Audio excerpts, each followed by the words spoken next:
दोस्तों आज बात करने वाले हैं हम एक पिता की कहानी की। आप लोगों को शेयर करूंगा यह दिल को छू लेने वाली कहानी, एक पिता के जज्बातों की कहानी। इस कहानी से आप लोगों को बहुत कुछ सीखने को मिलेगा। इस कहानी को सुनाने का मेरा एक ही मतलब है कि पिता की भावनाओं को आप लोगों तक पहुंचाना।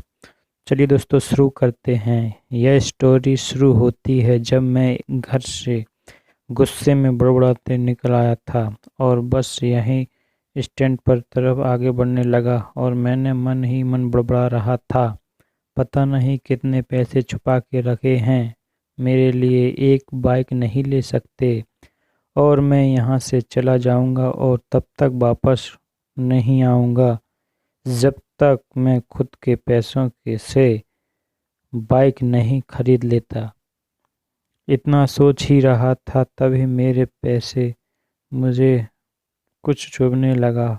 एहसास हुआ, नीचे देखा तो समझ आया कि जज्बाती मैं पापा के जूते पहनाया हूँ। उन जूतों की कील उभरी हुई थी जो मेरे पैर में बार बार घाव किए जा रही थी।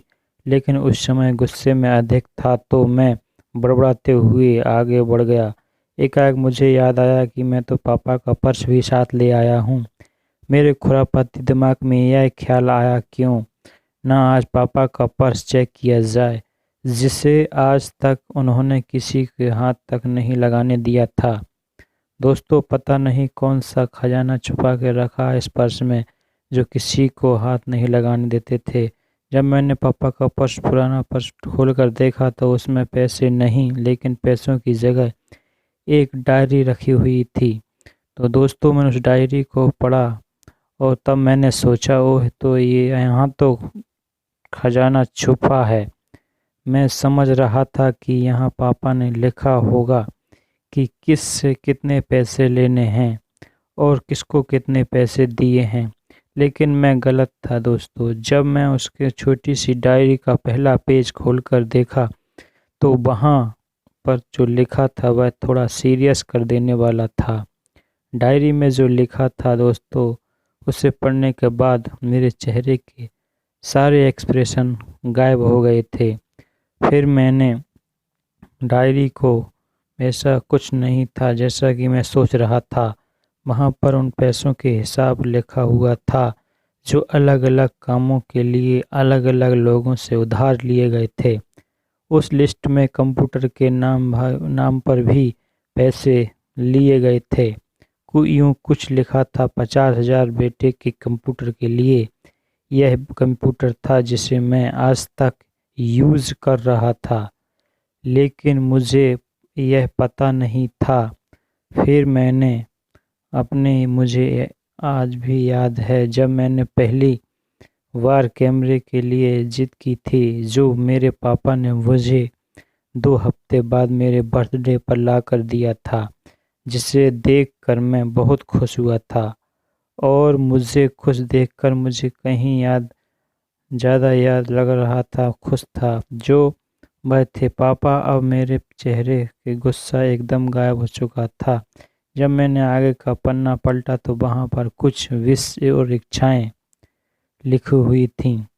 दोस्तों इतना पढ़ने के बाद मैं, पहली जो विश थी, मुझे उसमें जो लिखा था अच्छे जूते पहनना, यह बात मेरी कुछ समझ नहीं आई थी।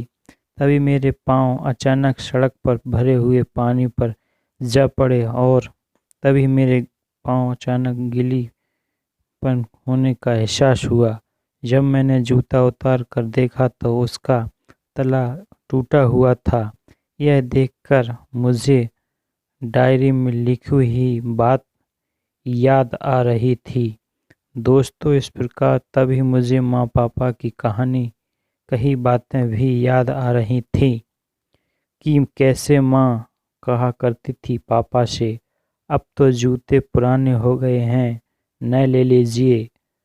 तो पापा अक्सर यह कहकर टाल दिया करते थे, जूते अभी और चलेंगे, अभी कुछ दिन पहले ने दो, पहले तो लिए थे। मुझे आज समझ आ रहा था कि कितने दिन और चलेंगे, साथ ही यह भी समझ आ रहा था कि पापा पर्स क्यों छुपा कर रखते थे।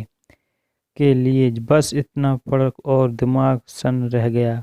अब मेरे मन में कोई भी शिकवा गिला नहीं बचा था, बस मेरी आंखों से आंसू चले आ रहे थे। मुझे आज तक यही पता नहीं कि क्यों ना मुझे आज तक। अब मैं जल्द ही घर की तरफ भागा, लेकिन जूतों की वह कील पाँव में अब तक घाव बनाने में कामयाब हो चुकी थी। मैंने जूतों के रास्ते में ही निकाल कर फेंक दिए और भागते लड़खड़ाते हुए घर जा पहुंचा, लेकिन पापा घर पर नहीं थे। मैं समझ गया था वह कहाँ थे। मैं सीधा पास वाली बाइक एजेंसी की तरफ भागा।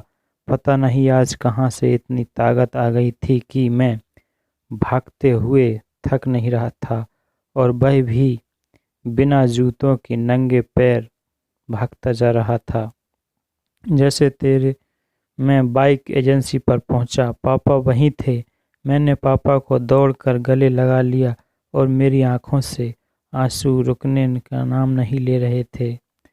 पापा को समझ नहीं पा रहे थे आखिर हो क्या रहा है, मैं क्यों रो रहा हूँ। मैंने पापा से कहा, पापा मुझे